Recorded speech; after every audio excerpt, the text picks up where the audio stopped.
MP આવશે. આ તો પરિક્રમા કરેલી. હવે શું આવશે? એમપી. ના એ તો બરોબર. હવે તીર્થ કયું આવશે? મહેશ્વર આપ્યું છે ને. હા, મહેશ્વર. રાત્રે મહેશ્વર. હા, મહેશ્વરમાં અહિલ્યાબાઈ હા, અહિલ્યાબાઈનો મહેલ. કિલ્લો છે. અચ્છા. જૂના જૂના મંદિરો છે. આમ મોટો પાક્કો ઘાટ છે. નર્મદા ઉપર એમણે મહાદેવ એટલો મજબૂત ઘાટ બીજો નથી. એક છે હોશંગાબાદમાં શેઠાણી ઘાટ. હા, એના કરતાં બહુ મજબૂત છે. આખું ઘાટ છે. કિલોમીટરનું ઘાટ છે. કેટલા કિલોમીટર? સ્નાન કરવા. 1 કિલોમીટર તો હશે સર. 1 કિલોમીટર ઘાટ. હા, આખું ઘાટ પાક્કું ઘાટ. એને બંધાવ્યું. હા, અલ્લાભાઈ માતાજીએ તો ઘણી સેવા કરી. હા હા, મહાદેવના મંદિરો ખૂબ છે. હા, પથ્થરના મજબૂત, કાળા પથ્થર. કોઈ ધર્મશાળાઓ એટલી બંધાવી, તોડી ના શકે. રસ્તાઓ બનાવ્યા છે. ઘણું બધું ઇતિહાસમાં પાય. એટલે આ તો બહુરત્ના વસુંધરા છે. ઝાંસી કે રાણી લક્ષ્મીબાઈ એટલે કહેવાય મહારાણા આ પ્રતાપ. હોલકર ધનયભાઈ હોલકર.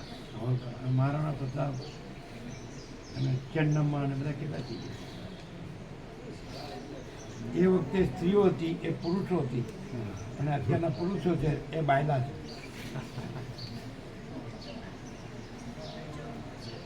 બાયલા એટલે સમજો જ?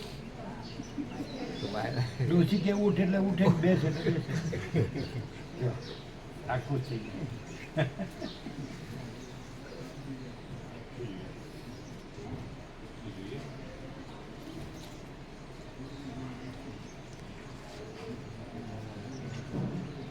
ડોસી કે શનિવારે કે આજે હું ખાવાનું નહીં બનાવું, હોટલમાં જવાનું. એવી આજ્ઞા.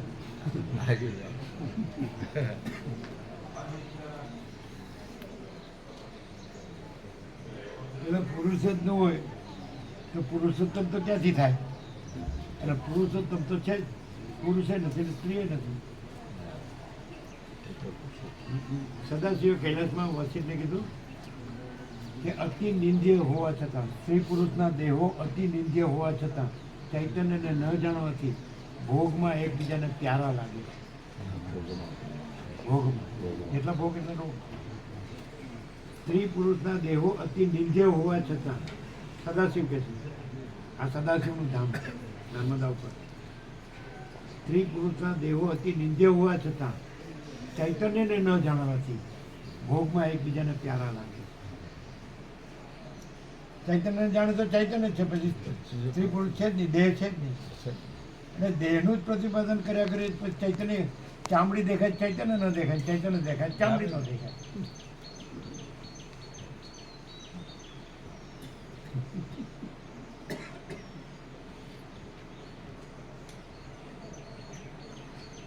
ચાલો એક સામાન્ય આપણે કિંવદંતી હોય, કથા હોય કે કલ્પિત હોય, ગમે તે. આમ સામાન્ય રીતે આપણે બધા શું જાણે છે? રામ કોના અવતાર છે? તમે નહીં બોલતા. બરાબર. એટલે પહેલા નારાયણ હતા ને, પછી રામ છે ને. તો નારાયણ તો હતા જ, પછી રામ કેવી રીતે જન્મ્યા? અવતારી પુરુષ. એ નહીં સમજે. જે પહેલેથી હોય એ જન્મ્યું ન કહેવાય, પછી થયા એ જન્મ્યા ન કહેવાય. કારણ કે નારાયણ તો છે જ, માટે અજન્મ છે. માટે કાંઈ દશરથ કૌશલ્યાથી જન્મ્યા નથી, એ તો નારાયણ છે. એટલે જન્મ છે જ નહીં. તમે નારાયણ એટલે મૂળ જે તત્વ છે એને ન ગણો તો જ તમે જન્મને ગણો. પણ મૂળ પહેલાં છે એટલે મૂળ તત્વ છે તો એ જન્મતું નથી, તો રામ જન્મ્યા નથી. એટલે સેકન્ડરી છે. અજન્મા છે એ જન્મ્યું નથી, અને જન્મ્યું છે એ જન્મ્યું નથી. માટે જો હે તો હે.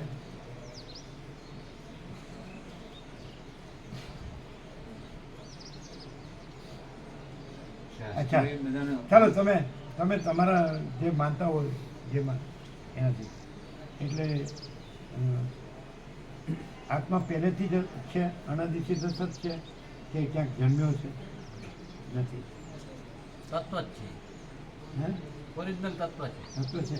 અચ્છા, તો જ્યાં આપણને જન્મ દેખાય ત્યાં ઓરિજિનલ તત્વ છે કે જન્મ છે? શરીરથી એમ નહીં. જ્યાં જન્મ દેખાય છે, ભલે આપણી ભ્રાંતિ છે, બરાબર, જન્મ દેખાય છે તો ત્યાં તત્વ છે કે નહીં? તત્વ છે ત્યારે એ તત્વ જન્મે છે? ના. તો એ જન્મ્યું છે એ કાંઈ નથી. તો અમે તત્વ છીએ અને આ જન્મ્યા છીએ એ કાંઈ નથી. એ તો કે મારા ફુવન ભાઈબાથી તમે જન્મ્યા છો. તો તારી એ તમારા ફુવન ભાઈબા, અમારે હું અમારે એવું બનવું છે એ જ વાત બનવું, હા. વારંવાર repeat કરવી. અરે જે જન્મતું નથી બને ક્યાંથી? અમે તત્વો જન્મ્યા નથી તો અમે આ બન્યા ક્યાંથી? આ તો કારણ કે તત્વ જન્મતું નથી. એટલે સાંભળો, એટલે આ જન્મ્યું નથી. તત્વ જ છે એટલે આ જન્મ્યું નથી. 150 જણા એવું બોલશે તો એ તો હું માનીશ 150 નહીં. પ્રમાણ નથી. ને એનું એ નહીં તમારા જેવા જ માનવું છે. એમનું નહીં માનવું. એ તમારે અમે એનું પ્રમાણ લેતા નથી. અમે સીધું કીધું કે અમે તત્વ છીએ અને અમે જન્મ્યા નથી કારણ કે તત્વ જન્મતું નથી. હું પણ એવી જાતનું ખરેખર બોલી શકું એવું મારા કરવું છે. હું કોઈ દિવસ ન બની શકે. હું એટલે જે તત્વ હું નથી. આપણા તત્વ જે છે તત્વ- એને હું કહું છું. ના, ન કહેવાય. શબ્દો નહીં, શબ્દોમાં હું કાળું ટપકું કલમ છે અને ચિદાકાશ છે એ આત્મતત્વ છે. અનંત સુધી ચિદાકાશ. એટલે જેમ આકાશમાં કાળું ટપકું કલંક કદી સંભળે એમ ચિદાકાશમાં અહમ રૂપી કાળું ટપકું કલંક સંભળે. એટલે એ અહમને તત્વ કે છે ન્યા જ બ્રહ્મમાં રહે છે. અને અમે તત્વને તત્વ કહીએ છીએ, અહમને તત્વ કહેતા નથી. અમે શું કહીએ? મહાચિદાકાશ સબ કુછ है मैं कुछ नहीं. અને આ મહાચિદાકાશ કુછ નહીં है मैं सब कुछ हूँ. મારે આ ઠાર આવી જ બને આપણું તો. ચાલો કાંઈ વાંધો નહીં, કોક જન્મે જ થશે તો. ત્યારે શું થાય? અત્યારે સાક્ષાત તત્વ મળ્યું હોય અને ન ઓળખી શકાય તો હું બોલવા માંડીશ ને તો બીજા જેવો થઈ જાય. મારે નથી થવું એવું. એમ કરીને બોલો છો. ના, હું નથી બોલી શકતો કે હું આત્મા છું, શબ્દોથી બોલું છું. પણ મારે પણ આત્મા આ થવું સાંભળો, છે. હું આત્મા અને થવું. આત્મા બે તત્વ નથી. તત્વ જ તત્વ છે અને હું નથી. આ ક્લિયર થશે જો થઈ જાય ને તો કાંઈ કરવા પણ નથી. અહીંયા આ ક્લિયર છે. આ વાક્ય મને આપજો. આ શું? હું અને આત્મા બે છે નહીં. હા, જો આત્મા છે જે તત્વ છે એ જ તત્વ છે તત્વ છે એ અને એ હું કાંઈ નથી. આ થઈ જાય તો કાંઈ કરવા પણ નથી. તત્વનું કાંઈ કરવાનું નથી. એની હારે હું કાંઈ નથી એ ન જોડો. અને તત્વ તત્વ છે એને હું નો કયો. તત્વને હું નો કયો, હું ને તત્વ નો કયો. તત્વ જ તત્વ છે અને હું કાંઈ નથી. તત્વને હું બે નથી. એટલે તત્વ છે ને હું નથી. અચ્છા, બીજું એનું પ્રૂફ. તત્વ જન્મે મરે છે અને હું જન્મે મરે છે. મારે જન્મે મરે છે ને તત્વ ન કહેવાય. અજરામર અખંડ અવિનાશી છે એને જ તત્વ કહેવાય. એટલે જે જન્મે મરે છે એ હું છે એટલે એને અજરામર અખંડ અવિનાશી તત્વ ન કહેવાય. આ પ્રૂફ. બધા એમ કહે છે જય પ્રભુ મરી ગયા પણ અમે તો તત્વ છીએ, અમે જન્મ્યા જ નથી. એટલે પછી મરીએ ક્યાંથી? તો એ તો જન્મનારો મરનારો તો જેવો પોતાને માનતો હોય એવું જ અહીં જોવે ને કે આ જન્મ્યા ને મરી ગયા. પણ અમે તત્વ છીએ, અમે જન્મ્યા જ નથી. હું હોય તો જન્મ્યો કહેવાય ને મરે, પણ હું તો છે જ નહીં.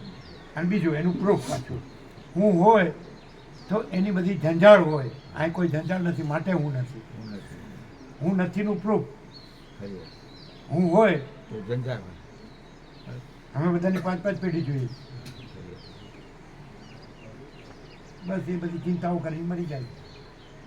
આ કાંઈ ચિંતા નહીં, નિર્ભય નિશ્ચિંત.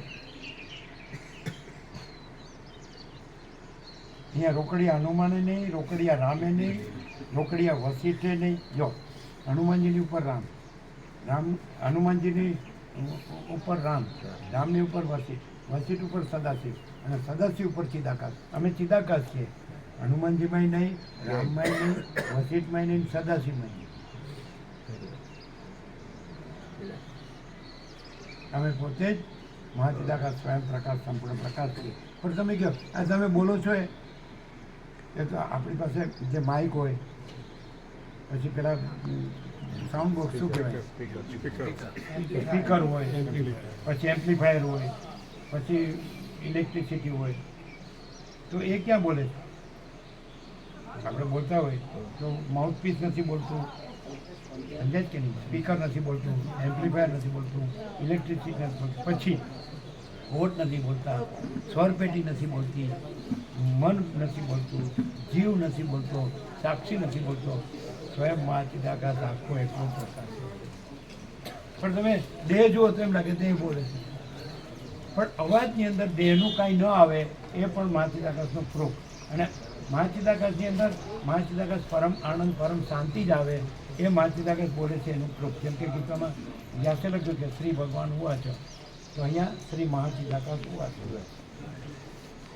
પણ તમે કે આ તમને જોઉં છું ને તો તમે તો પેલું માઉથપીસ જુઓ છો, સ્પીકર જુઓ છો, એમ્પ્લીફાયર જુઓ છો, ઇલેક્ટ્રિસિટી જુઓ છો, પછી મોઢું જુઓ છો, પછી ગળું જુઓ છો, સ્વરપેટી, પછી માઇન્ડ જુઓ છો, પછી જીવ જુઓ છો, પછી સાક્ષી જુઓ છો. અહીં તો તુર્યાતીત છે, અહીં તો અવતારે નથી.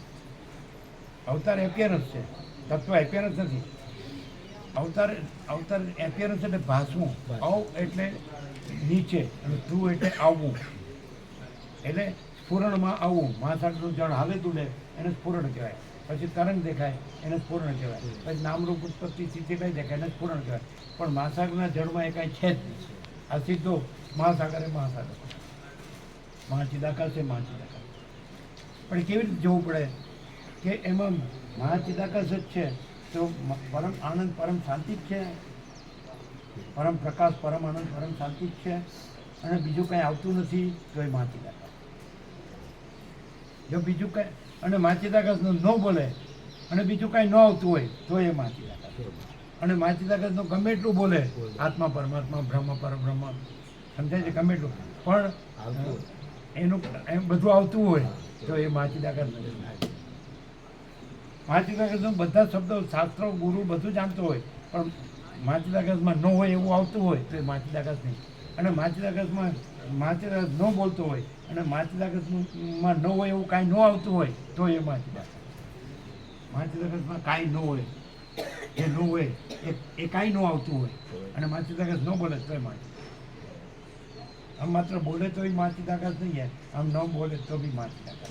क्यों कि उसमें जो कुछ नहीं है वो कुछ नहीं यहाँ, और जो कुछ नहीं है वो सब भरा हुआ हो और वो सच्चा लगता हो तो महाचिदाकाश आत्मा परमात्मा कितना भी बोले वो कुछ नहीं.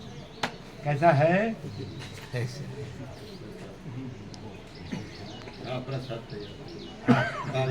भाविको